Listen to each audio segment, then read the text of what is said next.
అందరికీ నమస్కారం. గౌరవనీయులు పెద్దలు గవర్నర్ గారికి, అదేవిధంగా పెద్దలు గౌరవనీయులు చీఫ్ మినిస్టర్ నారా చంద్రబాబు నాయుడు గారికి, డిప్యూటీ చీఫ్ మినిస్టర్ కొండల పవన్ కళ్యాణ్ గారికి, అదేవిధంగా మా సిఎస్ గారికి, డీసీపీ గారికి, ఉన్న అధికారులకి, అదేవిధంగా ఈరోజు భారతదేశం ఏదైతే చూపిస్తుందో భిన్నత్వంలో ఏకత్వం చూపించే ఇక్కడున్న మతాధిపతులందరికీ కూడా జాహీన్ చెప్పాలి. ఎందుకంటే ఈరోజు భారతదేశం అనేసరికి భిన్న మతాలు, భిన్న సంస్కృతులు, భిన్న భాషలు మాట్లాడే భారతదేశం భిన్నత్వంలో ఏకత్వం చూపించే అతి పెద్ద ప్రజాస్వామ్యం ప్రపంచంలోనే లేనిది మన భారతదేశంలో ఉన్నది. అదే ఈరోజు మన స్ట్రెంగ్త్, అదే ఈరోజు మన బలగం అనుకోవాలి. అటువంటి ఈ భారతదేశంలో సుమారుగా 1947 నుంచి కూడా చూసుకుంటే పాకిస్తాన్ మీద మనం పాకిస్తాన్తో కలిపి యుద్ధాలు చేసుకుంటూనే ఉన్నాం. 1947 తర్వాత 1965, అదేవిధంగా 1971లో బంగ్లాదేశ్ లిబరేషన్ గురించి, అక్కడి నుంచి మొదలు పెట్టుకుని 2016 మన సర్జికల్ స్ట్రైక్, 2019లో ఇంకో ఎయిర్ స్ట్రైక్స్, ఇవన్నీ కూడా మనం చేసుకుంటూనే మన భిన్నత్వంలో ఏకత్వాన్ని కాపాడుకుంటూ మన భారతదేశ అభివృద్ధికి ముందుకు తీసుకెళ్తున్న క్రమంలో భారతదేశంలో ఏది జరిగినా కూడా ఎక్కడో చిన్న ప్రాబ్లం ఏంటంటే దాన్ని మతానికి, కులానికి ఆపాదించేసే పరిస్థితులు ఎక్కువగా కనిపిస్తూ ఉంటాయి. అంటే ఈరోజు జరుగుతున్న యుద్ధం అవనేయండి, ఈరోజు జరుగుతున్న యుద్ధం గురించి మనం మాట్లాడుకోవాలనుకుంటే ఏదో ఒక మతం గురించో ఏదో ఒక కులం గురించో మాట్లాడుకునే యుద్ధం కాదు. నిజంగా ఒక పర్యాటకులు ఎంతో సంతోషంగా కుటుంబం నుంచి బయలుదేరి తిరిగి ఎంతో కొంత మన భారతదేశం పర్యాటక సంస్థగా ముందుకెళ్తుంది. ఆ పర్యాటకంలో వాళ్ళందరూ కూడా చక్కగా ఎంజాయ్ చేసి మళ్ళీ ఇంట్లోకి వెళ్దాం అనుకున్న తరుణంలో ఎంతో మంది కొత్తగా పెళ్ళైన వాళ్ళు కొత్త జీవితంలోకి అడుగు పెడుతున్న సందర్భంలో కాళ్ళ పారాని కూడా ఆరకముందే ఎటువంటి సంబంధము లేని వ్యక్తులు, ఎటువంటి సంబంధం లేని విషయంలో తన భర్తని కళ్ళ ముందే కాల్చి చంపుతూ ఉంటే, స్త్రీని దైవంగా భావించే మన భారతదేశంలో ఆ స్త్రీని పక్కన పెట్టుకుని ఆ కుటుంబ పెద్దల్ని అతి దారుణంగా హింసించి చంపుతా ఉంటే ఆ బాధ నిజంగా ఆ 26 కుటుంబాలు కాదండి, భారతదేశంలో ఉన్న ప్రతి కుటుంబం కూడా నొచ్చుకుంది. ప్రతి కుటుంబం నుంచి కూడా కన్నీళ్ళు వచ్చినాయి. అందులో ఇద్దరు మన ఆంధ్రప్రదేశ్ రాష్ట్రానికి సంబంధించిన వాళ్ళని చెప్పినప్పుడు గౌరవ సీఎం గారు, గౌరవ డిప్యూటీ సీఎం గారు ఇద్దరు కూడా హుటాహుటిన స్పందించడం, నిజంగా ఆ రోజు నేను ప్రత్యక్ష సాక్షిని. సార్ ఒంగోలులో ఒక కార్యకర్త హత్య జరిగితే ఆ రోజు ఆ కార్యకర్త హత్యకు వచ్చారు, అక్కడికి వాళ్ళు పరామర్శించడానికి వచ్చారు.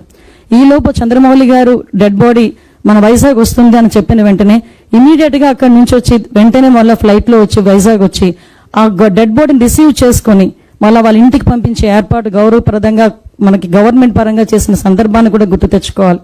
అదేవిధంగా మన నెల్లూరుకి చెందిన, కావలికి చెందిన మధుసూదన్ రావు. అంటే ఇలాంటి పరిస్థితుల్లో నేను అక్కడ చూస్తూ ఉంటానండి వాళ్ళు చెప్పిన సంఘటనలు. ఎందుకంటే ఈ క్షణం మనం అందరూ మాట్లాడుకోవాలి.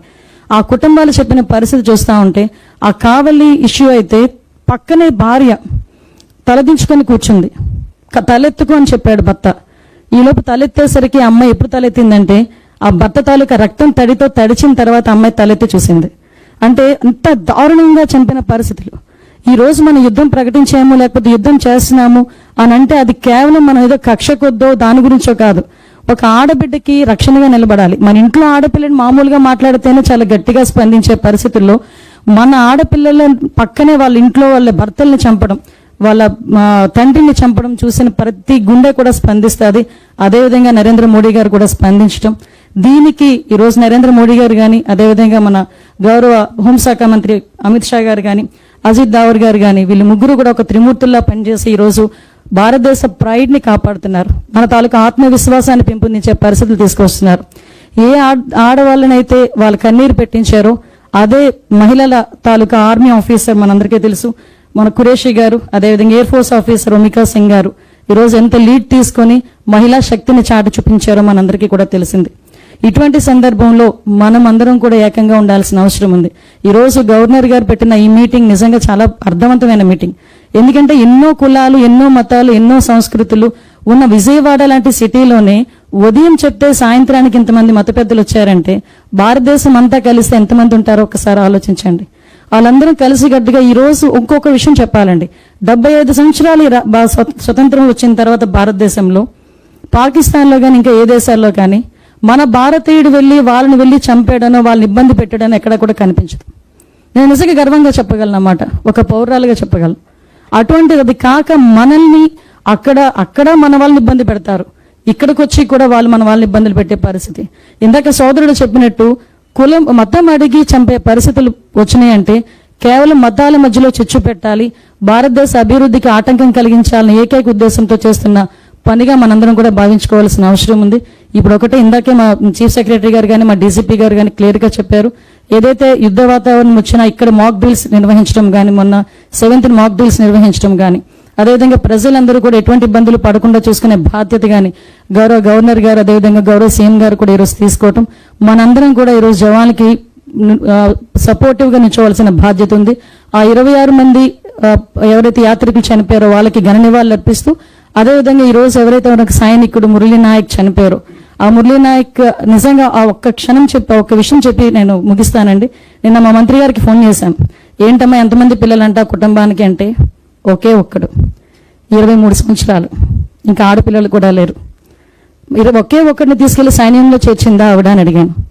వాడు నేను చేరిస్తే సైన్యంలోనే చేరతాను, నేను సైన్యంలోనే చనిపోతాను ఫస్ట్ నుంచి మాట్లాడేవాడటమ్మా అని ఆ మంత్రి కూడా నాకు సవితమ్మ మంత్రి కూడా చెప్పడం జరిగింది.